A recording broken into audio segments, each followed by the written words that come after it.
All right. Hello. Welcome back to Unschooled Theology. I'm one of your hosts, Derick, and with me today is Evan. Good day, sir. How are you doing? Good day to you, sir. It's going to be All our right. t-shirt. One of these days. One of these days for sure. Yeah, right. All right. So we are finally starting into the story of, I don't know. We talked about this in previous episodes. I don't even know what to call this story, but We're starting into the second story. Yeah, the second story in the Bible. And so What let's start. some people call it the second creation narrative, Yeah, some people do call it that. That'll be our Sort descriptor of. for the moment. Sure, fine. We'll call it that then. I've seen it under that heading before. Yeah, there we go. All right, so we have Genesis 2:4. We're going to cover that verse today, and let's read that real quick. That is, these are the generations of the heavens and the earth when they were created. In the day of the Lord, God made the heavens and the earth. So this is an interesting verse in that there is some debate, let's say, back and forth about whether we should think of this verse as the opening of the next narrative or the conclusion of the previous one. Because it's not entirely clear, right? But in general in the Bible, if there's a passage referencing generations, that's typically the opening of a passage. Typically. And generations means in a way, like sometimes it will lead to actual genealogy, and sometimes it will lead to a story about an individual, right? And so the generations is a way of saying sort of like the life of that person. And personally, kind of like the opening of Matthew. Yes. Yeah. And so, the opening of Matthew does cover a genealogy, but then, yeah, you're right. It does also then cover the story of Christ. So it sort of does both there. Yeah, but signifying that it's the start of something. Yes. As opposed to being the ending of something. Yes, for sure. Yeah. I tend to think that this is probably the start of something. That is where the majority of the, quote unquote, scholarly opinion seems to fall, is that this is the opening of a passage. And I tend to opt for that dynamic, hence the reason we're doing it at the beginning of this narrative and not the end of the previous one. That being said, though, I do find this verse particularly intriguing, again, because typically it opens some kind of genealogy, but that's not the case here. This is not, we don't go straight into some sort of genealogy. We will in a few chapters, but not right here. And so I think you're left to sort of wonder, what exactly is this verse tending to try to indicate to us, right? A lot of times I think what you see is a tendency to focus on the second half of this verse and the suggestion that it's a more detailed accounting of the sixth day, right? That it is 6, 24-hour periods, and this is a more detailed description of what happened within that 6th 24-hour period. I find that a little bit odd, in part because of the heavens and earth phrase, right? Heavens and earth opened the previous narrative as well, too, and it covers this idea of sort of all of creation.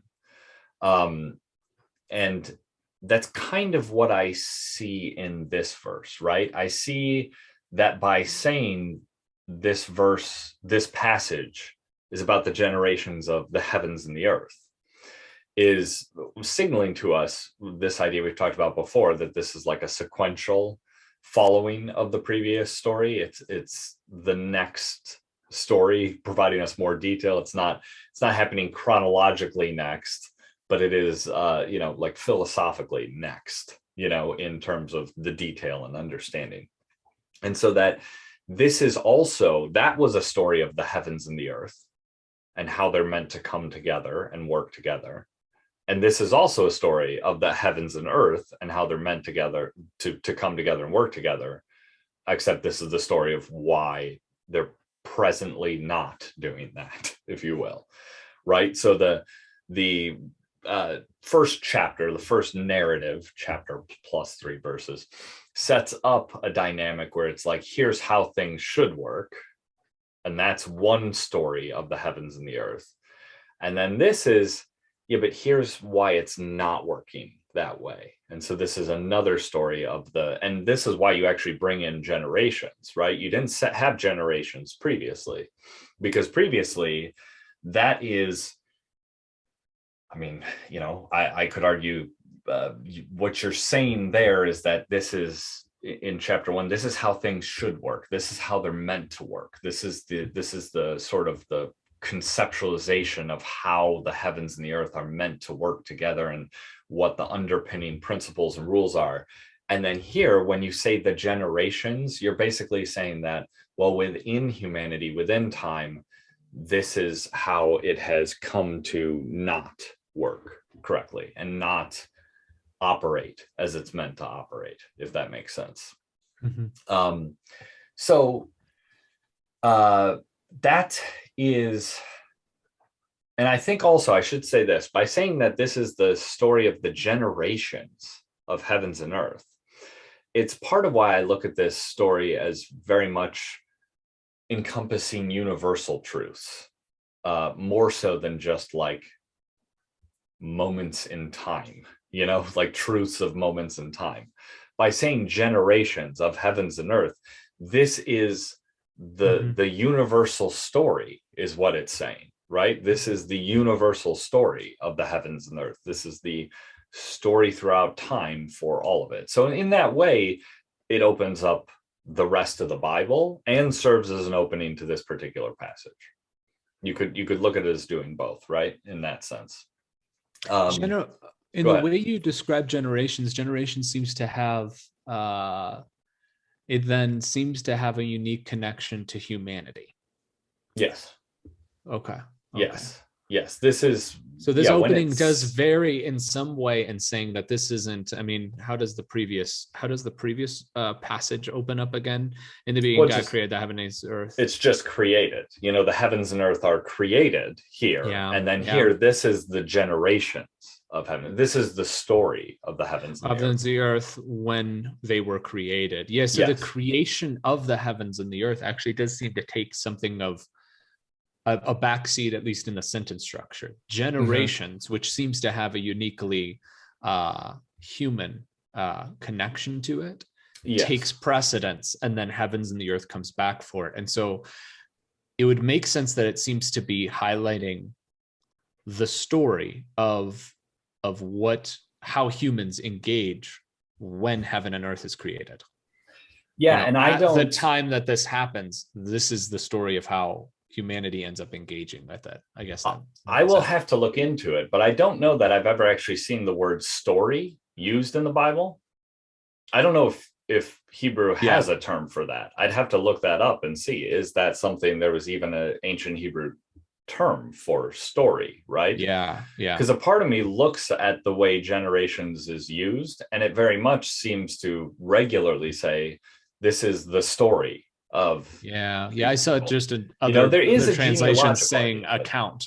I saw other ones saying account, but it might also too connect with the idea of if you're an ancient person, you tell stories.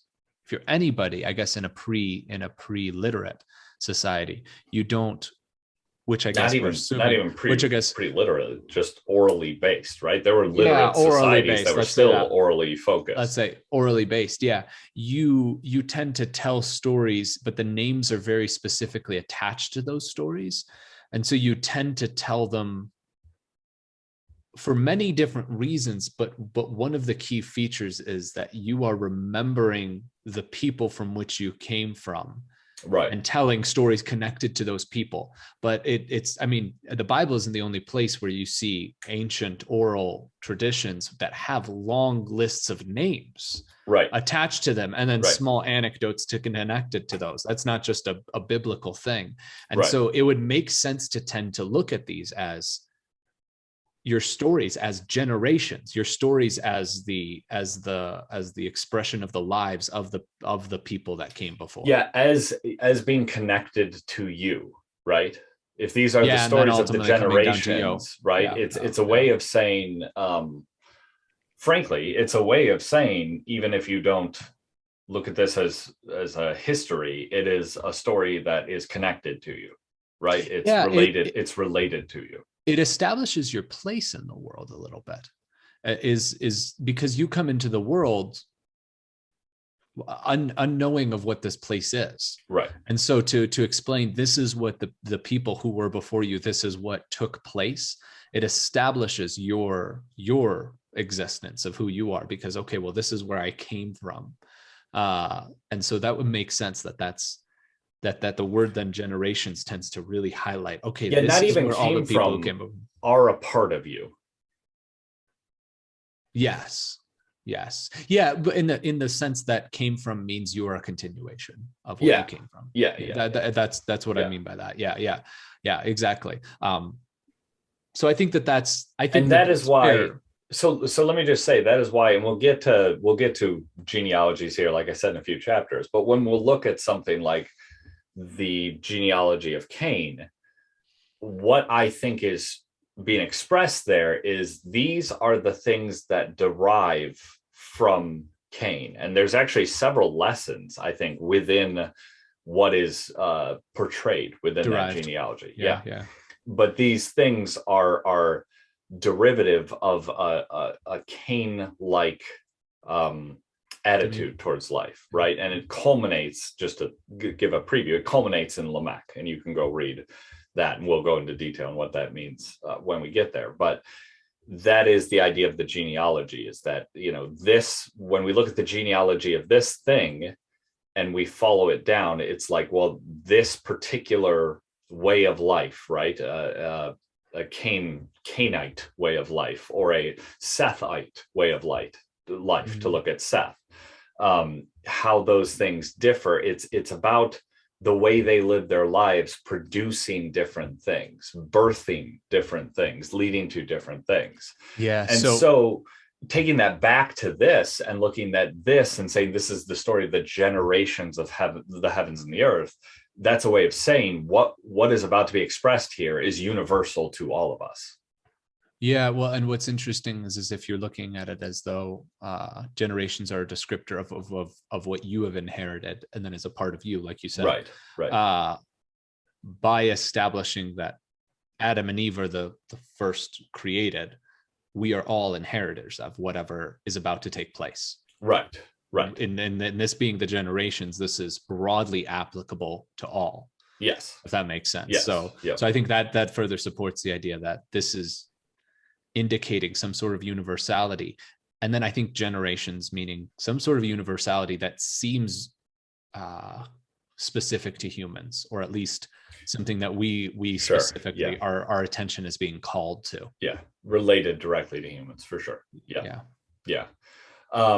And so to that end, what this story is this basically the story of humanity's failure, each of our failures as the image of God. And I think what we'll try to describe here moving forward is that I think if you understand this passage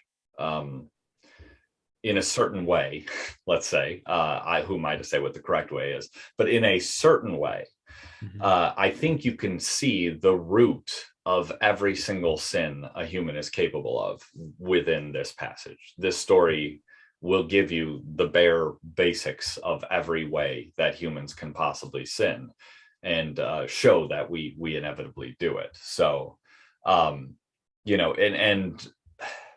when it says here, it says, in the day that God made them, To me, that's highlighting the idea, which we've discussed, that there is something inevitable about this dynamic, right? We were always going to fail in this role. We've talked about this previously when we talked about the question of whether to call it the fall, is the best terminology or not. Is that, to me, the reason I didn't like that term is because it seems to maybe imply there's not an inevitability, but I think what this opening is doing is actually implying an inevitability of this. If God is saying here, look, these are the generations of heaven and earth in the day that God made them, basically meaning the day that God created the heavens and the earth, this inevitably was going to happen. This was where this was going to go always. And so, yeah, so to me, this is the story. It's the story of what happens in both the spiritual and the earthly ideals as a result of man's sin, right? Man's sin fundamentally breaks that order which was described in the previous story, the previous narrative. And so here we're gonna look at exactly how that occurs and what happens as a result of that. What is the culmination of man's sin? So, all right. Any other thoughts, or want to wrap it there, and we'll move on? Hey, we can leave it there. I think that's a good place to stop. All right, let's do it. So next time we'll be back where we're going to combine two verses into one, which is a rarity for us. So we'll be looking at 2 in 1 next time. Be sure to like, subscribe, follow, all of those things. Email us unschooledtheology@protonmail.com, and leave a comment, all those things, and we'll see you soon.